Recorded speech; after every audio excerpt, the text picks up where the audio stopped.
안녕하세요. JM입니다.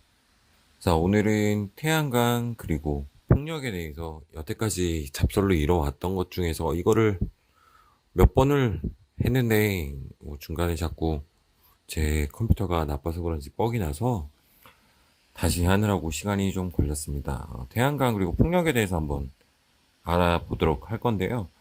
이거를 보시면서 또, 이런 내용이 있구나. 그리고 이런 걸 통해서 앞으로 투자하시는 분들은 어떤 방향으로 가는 게 좋겠다라고 한번 생각해 보시기 바랍니다. 시작하겠습니다. 일단 뉴스를 몇 개 가져왔는데요. 보시면, 빌 게이츠 민간 합작 친환경 기술에 뭐 1조 7천억 원 투자. 요거는 이제 뭐 요 다음에 할 얘기인데 이제 뭐 친환경 합작 기술 해가지고 요게 SMR 쪽이죠. 이쪽에 좀 투자를 해서 빌 게이츠가 이런 게 나왔고요. 저희 우리나라 쪽을 보면 한전 뭐 강원부의 2050 탄소 중립 에너지 절약 실천 캠페인. 이제 우리나라가 2050 탄소 중립을 위해서 이제 열심히 달려나가고 있죠. 그 중에서 가장 큰 것들은 바로 이 발전소이기 때문에 전기랑 이런 것들을 과연 어떻게 줄여갈까 해서 가장 힘을 실는 거는 지금 결국에 신재생 중에도 태양광이랑 이제 풍력이 있죠. 한번 이게 어느 정도의 효율이 나오고 제가 주변 사람들하고 얘기했을 때 관련 업계에 있는 분들도 계시고 뭐 했을 때 들은 얘기들을 잠깐 하고자 합니다. 요거는 이제 올해 초에 나온 따뜻한 뉴스인데요. 충남 서해안의 504메가와트급 풍력발전소 건설 추진 국내 최대 규모라고 되어 있죠. 보시면 공유수면 1.2km 제곱에 504메가와트급 풍력발전소를 건설한 사업이 추진된다. 해서 8메가와트급 풍력발전기 63기를 설치해 연간 1588기가와트시의 전력을 생산할 계획이다. 그리고 설비 용량은 약 504메가와트로 현재는 최대 규모 화력 발전소 1기와 맞먹는다 해서 노후 석탄 발전소 고령 1호기가 500메가와트다라고 되어 있죠. 일단 이런 기사를 보실 때 조금 좀 고려해서 보셔야 될 부분들이 있어요. 이런 거 같은 경우에는 이제 뭐 요거 국내 최대 규모 해상풍력이겠죠. 공유수면 에너지니까.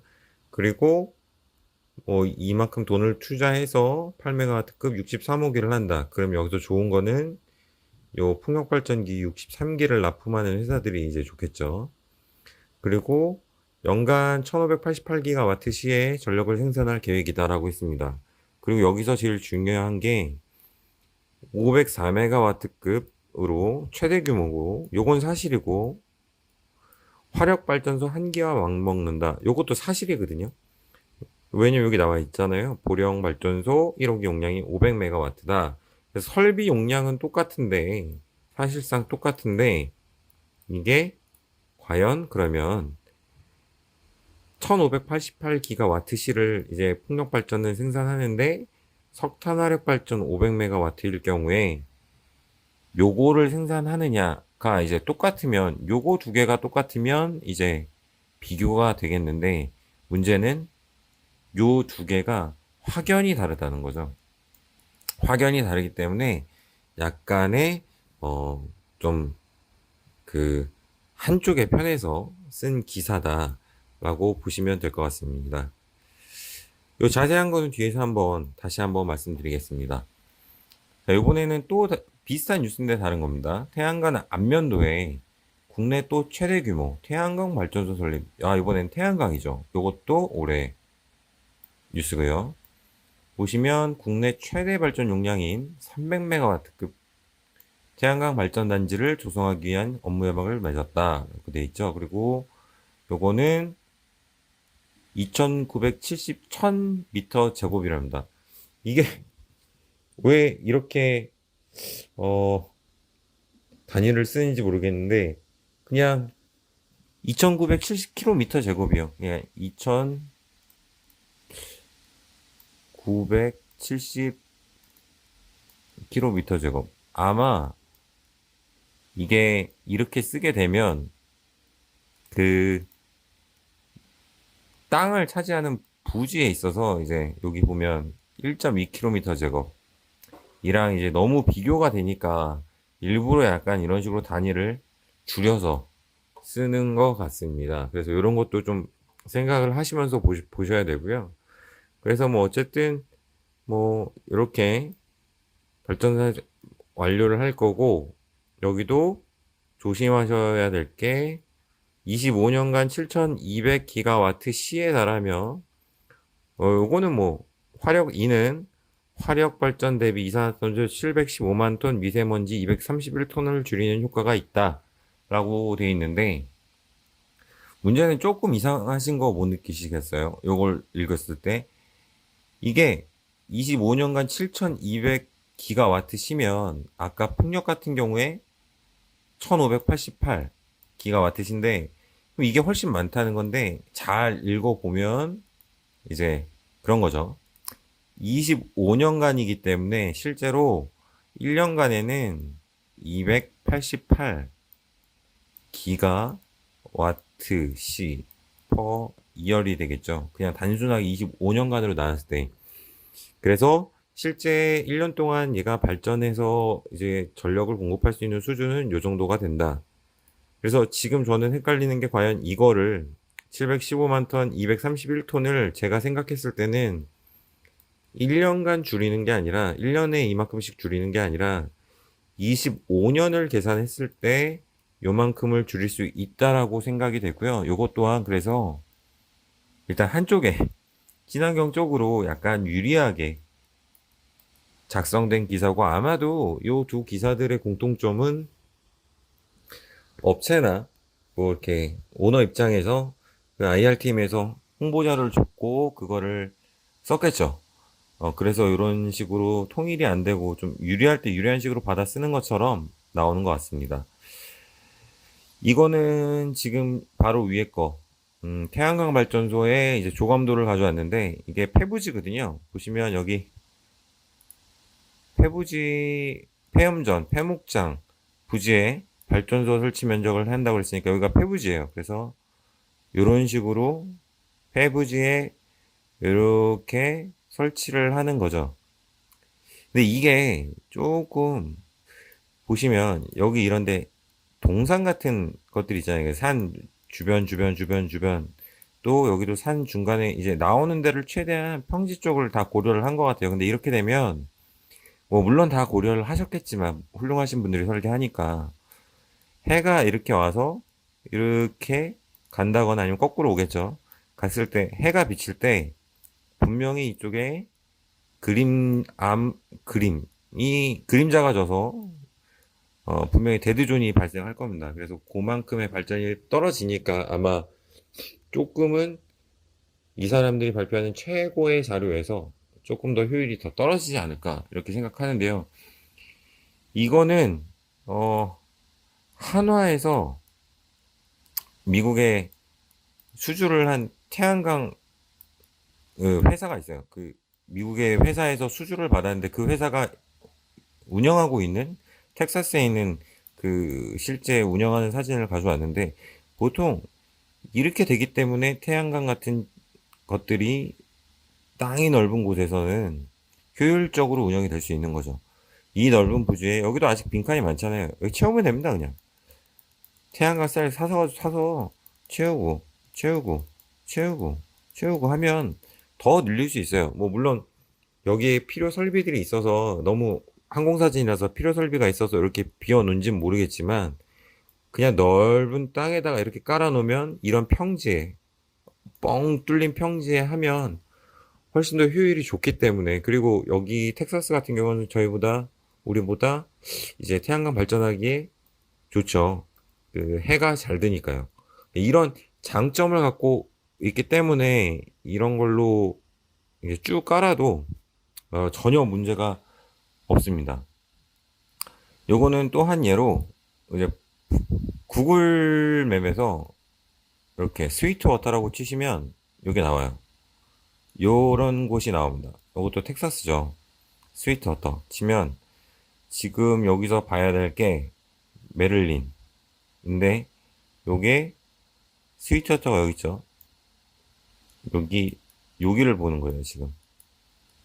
이쪽으로 오른쪽 밑으로 조금 내려가서 확대를 하면 요런 부분이 나옵니다. 요런 부분이 나오고 여기에 메리니라고 있어요. 이쪽을 볼 거고요. 이걸 왜 보여드리냐면 혹시 여기에 요 하얀색들 요 길 같은 거랑 쭉쭉 갈라진 것들 쭉 있죠. 이렇게 여기 보이시나요? 그리고 여기 산에도 이렇게 있고 여기도 있고 이렇게 쭉쭉 있어요.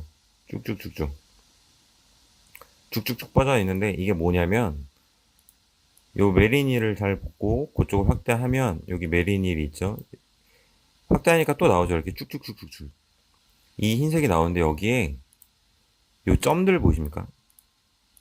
요 점들 요 점들을 보시면 그 점이 바로 요겁니다.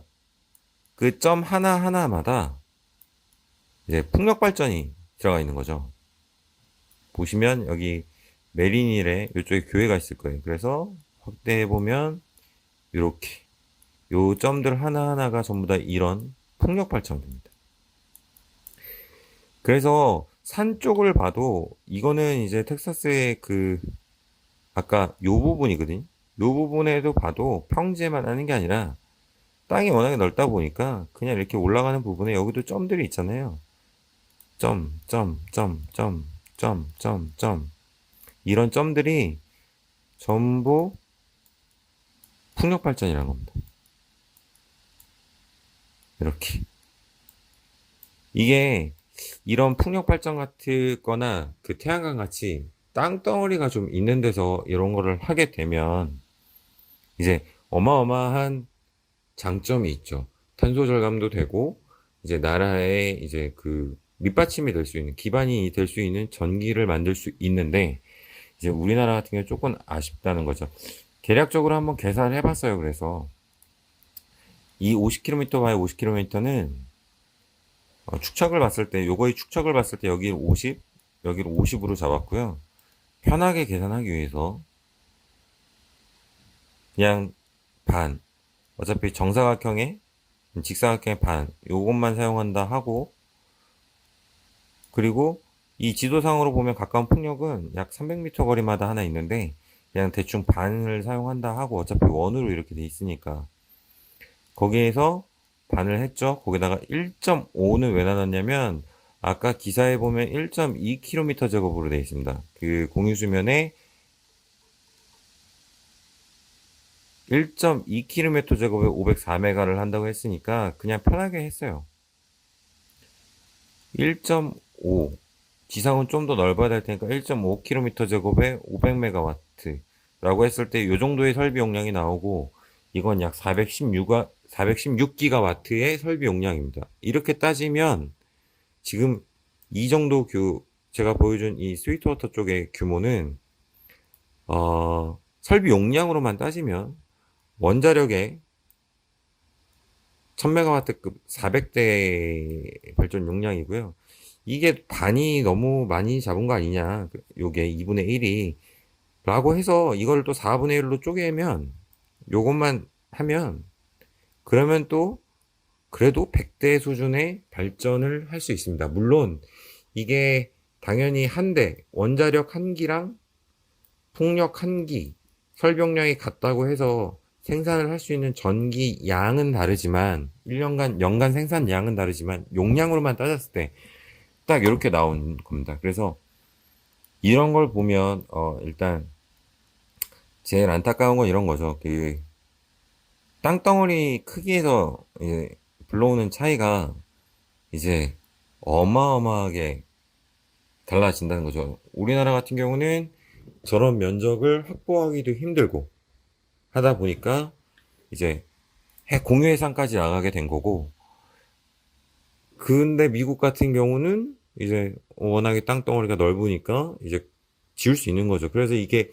유럽이나 프랑스, 일본, 독일, 미국, 중국 이런 데는 오히려 신재생 에너지를 빨리빨리 도입할수록 자기네 기업들의 이득이 많이 생길 것입니다. 저는 그렇게 보고 있고요. 그 앞에 얘기 나왔던 용량을 설명하기 위해서 좀 가져왔는데 이게 그 전기 계획에서 가져온 거고 부평화력이 2호기에서 595메가와트. 아까는 그 풍력이 500메가와트, 504메가였는데 설비 용량이 이거는 595니까 약간 차이가 있으니까 그건 좀 감안해 주시고요. 이거였을 때 아까 연간 생산이 1588 기가와트십니다. 근데 지금 보시면 이 석탄발전소 595짜리는 연간 9486기가와트시를 생산하죠. 실제로 같은 설비 용량이라 해도 이렇게 기저화력과 기저발전소와 이렇게 그 신재생의 그 연간 생산할 수 있는 전력의 차이는 어마어마하게 많이 납니다. 이것만 봐도 대략 6배가 나고요. 여기서 아까 그 태양광 같은 경우에 25년간 7200이니까 연간 약 288기가와트시거든요. 그러면 태양광이랑 풍력만 비교해도 약 5.5배. 그러니까 뭐 그냥 5배라고 치고요. 5배라고 치고요. 5배가 차이 나고 결국에 이 석탄화력이랑은 약 30배 정도 차이가 나게 됩니다. 근데 문제는 부지 차이가 아까 요거 태양광이랑 이 풍력의 부지 차이가요. 보시면 공유수면 1.2km고 이거는 2970km 제곱이에요. 그러니까 차이가 뭐 거의 뭐 어마어마하게 나죠. 그런데도 이제 풍력이 오히려 효율이 좋은 거죠. 좁은 면적에 훨씬 더 많은 발전을 하고 그렇게 이제 풍력이 더 좋습니다. 그런데 이제 왜 우리는 태양광보다 풍력을 적게 하느냐 이런 게 이제 합리적 의심이죠. 이런 게 들면 이유는 간단합니다. 일단 돈이 많이 들어요. 풍력이 이게 풍력이죠. 풍력 같은 경우에 2조 6천억. 여기는 금액이 안 나왔는데 이 돈이 적게 됩니다. 왜냐면 태양광 같은 경우는 여기 그림에서 보듯이 이 패널들 값이 다 하거든요. 패널들 갖고 와서 인버터 연결해서 선 연결해가지고 하면 끝이에요. 그렇기 때문에 부지를 다짐 작업하고 그 위에 패널 깔고 하면 부지 면적만 있으면 되기 때문에 이게 돈이 안 들어요. 그리고 풍력 같은 경우는 그 이제 풍력 발전이 이렇게 생겼지 않습니까? 이렇게 요 프로펠러가 돌아가잖아요. 이게 꽤 많은 민원을 불러일으키게 됩니다. 왜냐면 이게 돌아가면서 소리도 나고 저게 만약에 내 집 창문에서 보인다 라고 하면 미국 같은 경우에는 이것 때문에 정신병으로 소송을 건 적도 있기 때문에 꽤나 문제를 많이 일으키고요. 이게 생기게 되면 이제 근처에 또 이제 요거는 물론 부지를 조금 차지하지만 요 근처로 뭐 날아가는 조류들 환경부평가에서 조류평가 이런 걸 해야 되기 때문에 조금 힘들고요. 그래서 대안으로 많이 하는 게 이제 요거죠. 그래서 보시면 공유 수면 해상 위에 이제 지는 거죠. 그런 식으로 하게 돼 있습니다. 이게 그래서 이것도 아마 여기는 아마 이 발전을 위해서 사는 사람들 같아요. 그리고 이거는 그 아까 말한 그 태양광인데요. 블랙칼로우 사업이구나. 아까 보여드렸던 요겁니다. 요게 블랙칼로우가 텍사스에서 지금 운영 중인 거고요. 한화에서 이제 그 수주를 했고 보시면 1000에서 1400에이커로 약 33만 5천 메가와트 프로젝트 시에 전력을 생산할 수 있는 태양광 발전소를 짓는 프로젝트이다. 라고 했죠. 이거는 약 335기가와트십니다. 그러니까 부지가 아까보다 우리나라보다 약 1.3배에서 최소 1.3배에서 1.9배까지 커졌는데 용량이 약간 2배까지는 증가 안 하는 거죠. 왜냐면 이거는 그냥 판넬을 까는 거니까요. 그래서 이렇게 수주를 했다. 그래서 뭐 PPA까지 한 걸로 알고 있고요. 뭐 이렇게 되어 있습니다. 그래서 뭐 석탄화력 1호기를 대체하자고자 추진했다. 이렇게 좀 땅이 넓은 데서 이제 좀 평평한 데서 해야 이런 게 좀 가능할 것 같아요. 이렇게 뭐 화력을 대체해야 한다거나 그래도 아마 전원을 대체하지 못하겠죠. 그래서 아까 잠깐 비교를 해드렸지만 이제 그 태양광이랑 풍력을 비교를 한 기사들이 좀 있어요. 여기 보면 이것도 올해 초고요. 풍력의 발전 시간은 1973.57시간으로 태양광보다 약 50%가 많았다. 태양광의 발전 시간은 풍력 64.4%에 그친 것이다. 라고 해서 이게 지난해니까 뭐 2019년이겠죠. 2020년. 2020년 걸 보고 한 거겠죠. 뭐 이 같은 발전 시간을 바탕으로 태양광 풍력의 이용률을 집계해 보면 연간 평균 14.3%, 풍력 22.5%, 이렇게 해서 발전 효율로 이해될 수 있는 이용률은 차이에 뭐 결국에 이게 뭐냐면 하루에 이용할 수 있는 시간이 발전으로 풍력이 더 많았다. 그래서 풍력이 더 효율이 좋다. 요 얘기를 하는 겁니다. 그래서 보시면 1월, 2월, 3월, 4월, 5월 이렇게 비가 나오죠. 이게 이렇게 되어 있습니다. 확실히 겨울로 갈수록 해가 줄어드니까 태양광이 좀 적어지고요.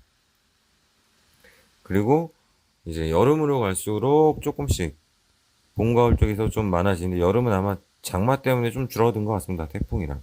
어쩔 수가 없죠. 근데 웃긴 거는 이제 풍력도 줄어들죠. 6, 7월에. 이 풍력도 바람이 무조건 분다고 발전이 되는 건 아니고 이게 최저시속, 초속이 있겠죠. 뭐 예를 들어서 뭐 1m/s다. 그리고 최고는 뭐 10m/s다.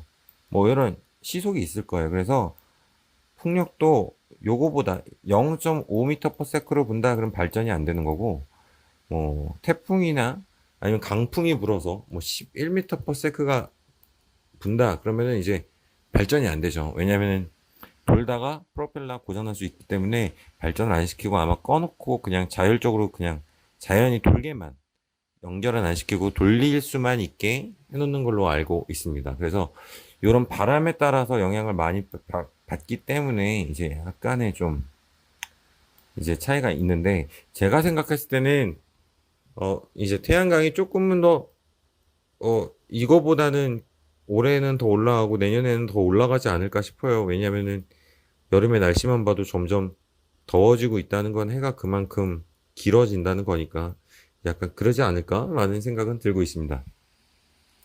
같은 기사에서 보시면 2030년까지 계획 정부는 풍력 목표 발전량을 40%까지 늘릴 계획이고 이 중 해상 풍력이 23.8%이고 육상 풍력이 8.1%이다. 당연하죠. 이게 신재생 중에 40%일 겁니다. 아마 31.9%일 겁니다. 아니구나. 전체 발전의 31.9% 어마어마하네. 근데 쉽지는 않을 거라고 봐요. 왜냐면 해상 풍력을 뭐 무작정 늘린다고 하면 우리나라 이렇게 있잖아요. 이거를 무슨 먼 해안에다 이렇게 지울 수도 없는 게 왜냐면 이게 돌아서 발전이 되면 이 선을 끌어와야 되잖아요. 전기를.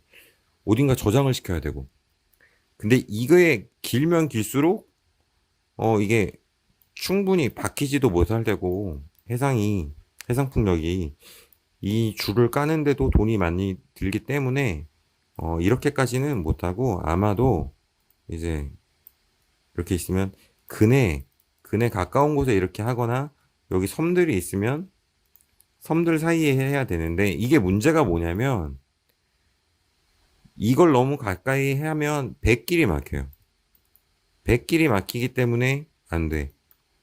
그러면 섬 근처에만 막 한다 해도 이게 문제가 있어요. 뭐냐? 바로 어민. 어민이 분명히 이거를 반대할 겁니다. 여기 왜냐면 당연스럽게도 이 사람들의 양식장, 생계가 있는 양식장이 있고 이제 뭐 낚시하고 뭐 이런 데가 있겠죠. 이런 거를 무지하게 막을 수는 없으니까 이거를 뭐 양식장을 하는데 바로 옆에다 지어서 물고기 다 죽으면 이 사람들은 어떻게 합니까? 그죠? 그래서 환경평가할 때 이것도 쉽지는 않을 겁니다. 일단 이거는 실제로 환경평가 들어간 게 아니라 계획을 그렇게 잡아 놓은 거니까 실제로 나중에 환경평가를 하려고 하면 꽤나 힘이 들고 좀 말이 안 되는 계획일 거예요. 그리고 육상폭력은 아까 말한다시피 우리나라는 산지도 험하고 이제 뭐 산 위에 또 이렇게 있으면 또 비행기 지나가다가 여기서 또 높이 가야 되고 비행 금지 구역 걸리고 이래서 아마 안 될 거고요.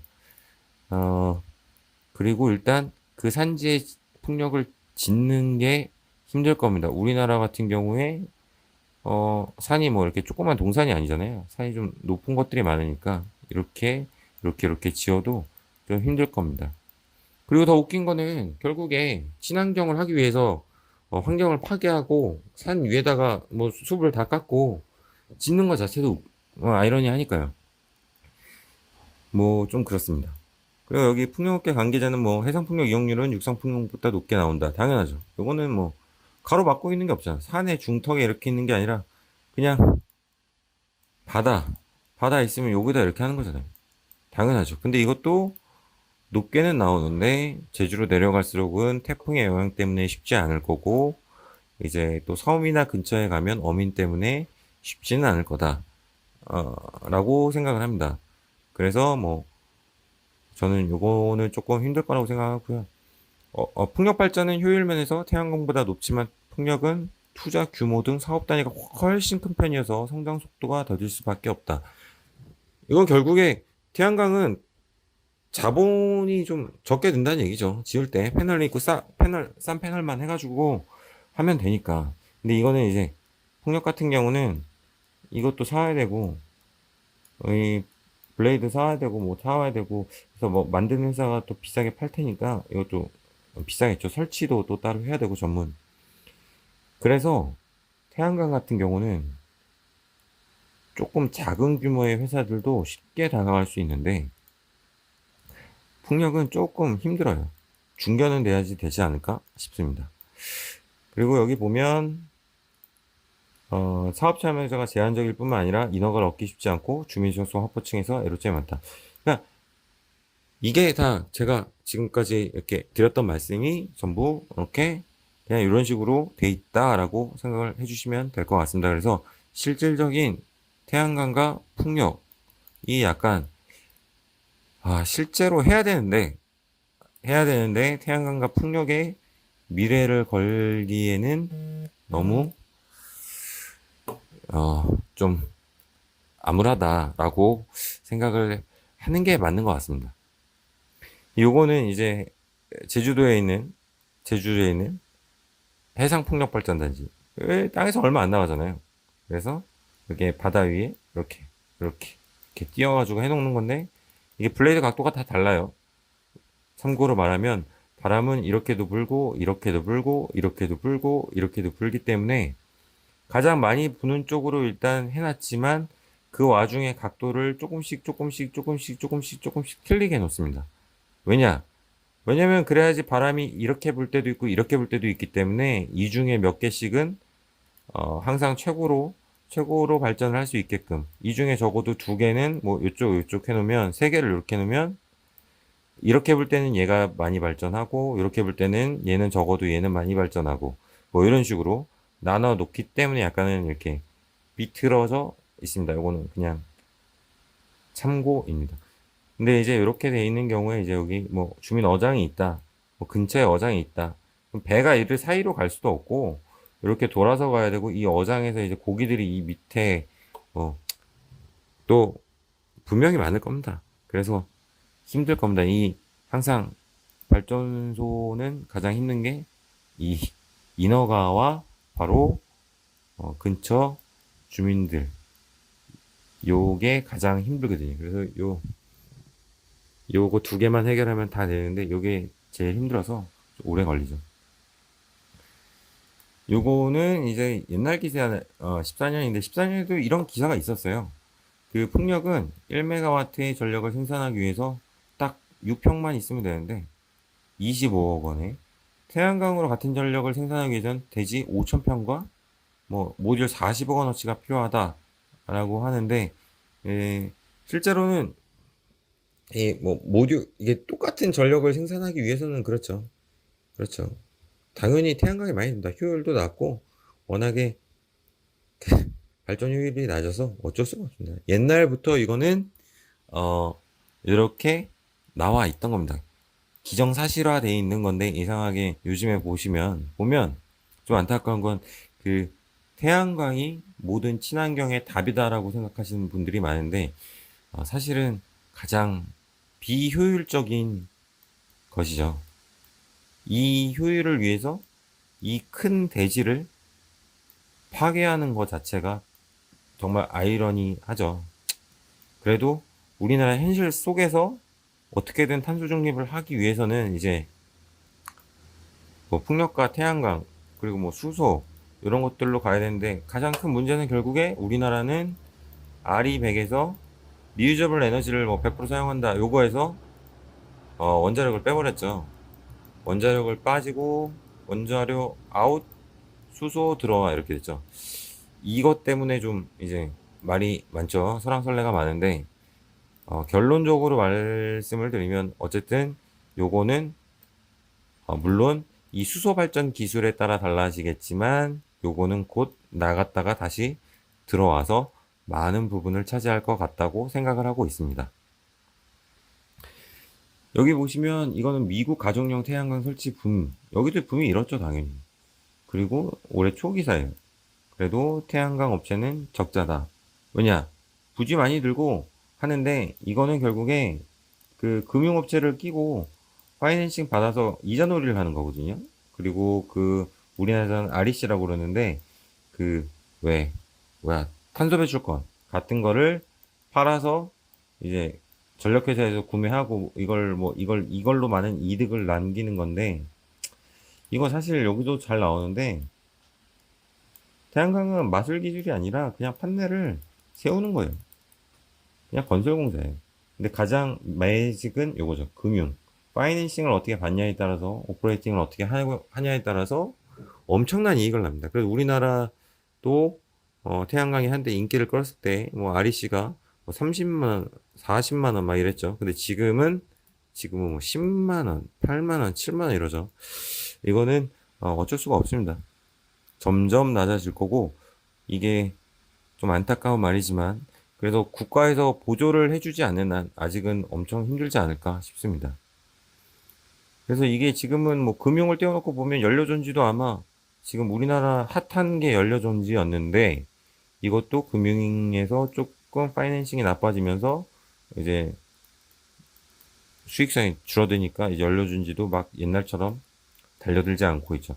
그런 것처럼 약간 친환경은 업체들이 파이낸싱을 달라붙어서 좀 돈을 먹는 구조가 많다라고 보시는 게 맞을 것 같아요. 그리고 그 돈은 어디서 나온다? 저희 세금 대한민국에서 이제 나오게 돼 있죠. 이제 이런 게 좀 가슴 아픕니다. 그렇기 때문에 가장 이상적인 태양광 발전은 요거라고 생각을 합니다. 기존에 무슨 또 땅을 매입해서 막 이렇게 까고 여기다 이렇게 하는 게 아닌 진짜로 그 자기가 갖고 있는 집 위에 태양광 판넬을 갖고 이제 여기서 발전을 하는 거죠. 그래서 차라리 이제 뭐 아파트나 무슨 건물들 옥상이나 아니면 뭐 벽면에 뭐 효율이 있을지 모르겠지만 약간 지붕을 좀 규제화 시켜서 약간 태양광 발전을 쓰게 해라 뭐 이런 식으로 해서 조금이라도 아낄 수 있게끔 만드는 게 오히려 좀 더 먼 미래를 봤을 때 이제 좀 계속 지속 가능하지 않을까라고 생각을 하고 있습니다. 그래서 저는 이런 태양광 판넬 업체의 주식은 뭐 물론 지금 테마성이 있어서 굉장히 강하지만 이게 굉장히 지속 가능한 성장을 할 수 있는 그룹이다, 회사다라고는 조금 어렵다고 생각이 드는 것 같아요. 그래서 태양광도 그렇고 풍력도 그렇고 이런 약간 펜날이나 이런 그 블레이드를 만드는 업체들, 이 풍력 발전기를 만드는 업체들이 굉장히 뭐 이슈가 될 거다라고는 해서 지금 막 많이 오르고 있죠. 뭐 친환경 관련주 해서 막 이렇게 오르고 있는데 저는 어 당연히 지금 투자하신 분들은 막 이렇게 올라가지고 좋아하실 텐데 이거는 제가 생각했을 때 언젠가는 분명히 이제 또 내려오게 되고 그리고 언젠가 또 올라가겠죠. 이렇게 내려가게 되는데 차라리 이런 것들을 EPC 하는 회사들 아까 하나도 이제 수주를 했죠. 네, EPC 하는 회사들이 오히려 이 이런 패널이나 이런 풍력 발전기를 만드는 회사들보다는 더 많은 곳에서 이익을 남기지 않을까 싶습니다. 근데 저는 일단 풍력이나 태양광, 신재생은 아직까지는 뭐 늘어나는 추세이긴 하지만 이게 전체 산업 파이에서 크게 차지하지 못할 거라고 생각을 하기 때문에 우리나라에선 특히나 투자를 안 하고 있고요. 이쪽은 오히려 EPC가 더 낫지 않을까 이런 생각을 갖고 있습니다. 차라리 저는 이거보다는 다음 편에서 이제 얘기할 마지막 영상이 될 것 같은데 원자력이나 수소 쪽 이쪽 주식들이 더 낫지 않을까 싶어서 아예 투자를 안 하고 있고요. 한번 투자를 하고 계시는 분들도 이런 부분에 대해서 생각해 보시고 다음에 올려드릴 그 원자력 수소 이쪽도 한번 생각해 보시기 바라겠습니다. 그럼 모두 좋은 하루 보내시고 좋은 주말 보내시고요. 좋은 하루 보내시고요. 모두 장마가 이제 좀 장마랜다. 태풍이 다가오는데 조심하시기 바라겠습니다. 감사합니다.